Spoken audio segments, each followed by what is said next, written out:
back. You're watching Issues. My next guest is Peter Ballance and Jurgen Heissner. Welcome along. Hello. Good to be here. Now, we're going to talk about peak oil. Some of you may have remembered the documentary that we ran on Mainland a few weeks back, but it's a serious issue. There's only so much oil around. We know that there is a huge increase in consumption, particularly in countries like China. Right. And when is D-Day?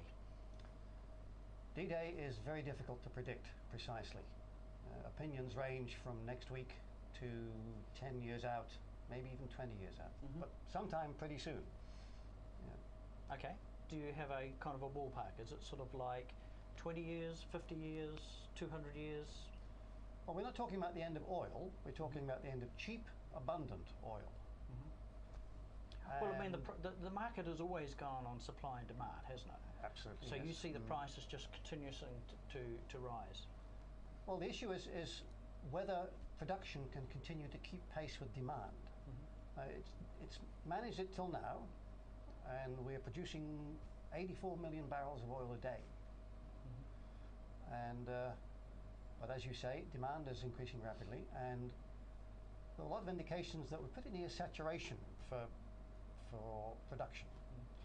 Jurgen, we're not hearing much about this on the media, are we? No, the media don't report very much on oil apart from constant price rises, which we've seen for the last 4 years now. In the last 4 years, the price of oil has gone up by 400%. The oil price today has hit a new high of $57 per barrel, and the consensus now amongst most financial institutions is that the oil price will keep rising over the next 2 years, especially because there are no new oil developments coming on stream.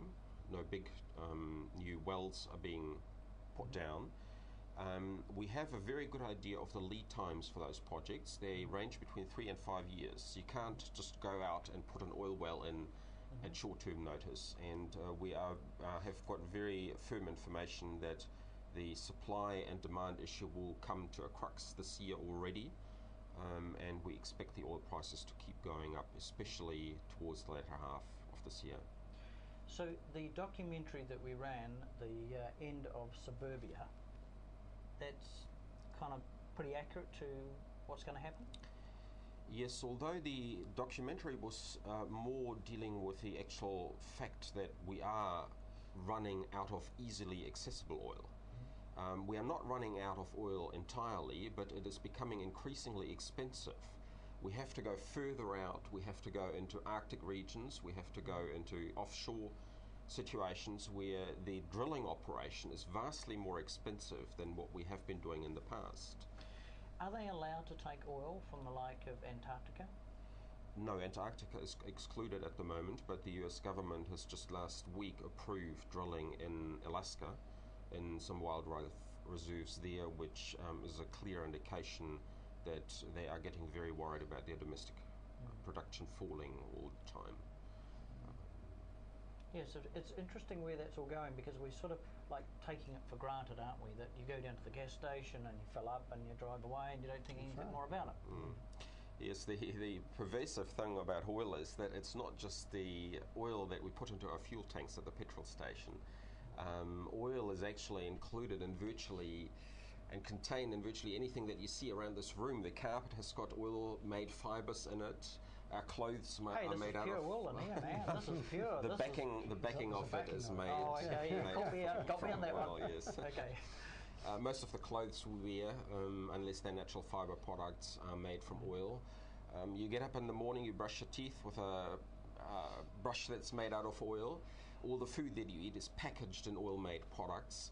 So oil is not really just a fuel for our cars, it is also very much a component in virtually everything that we manufacture. All the plastics. All the plastics.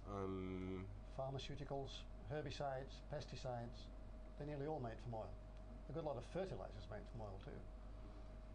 Wow. So it is not just the fuel that's the issue, it's the issue that virtually all of our electronics, all of our high-tech equipment is all based on oil. Wow. There's something over 500,000 products in common daily use that are made from oil or have oil products in them. So the issue of peak oil is really a twofold problem. The first one is that we're running out of easily accessible oil, but the second and more immediate problem is that it has got economic ramifications, that oil prices are rising by 400% over 4 years. That is why our inflation figure, which you mentioned earlier on in this program, is already up to 3%. All transport costs are going up in leaps and bounds at the moment, which feeds into all the products and all the food that we find on the supermarket shelves. So what can we do about it?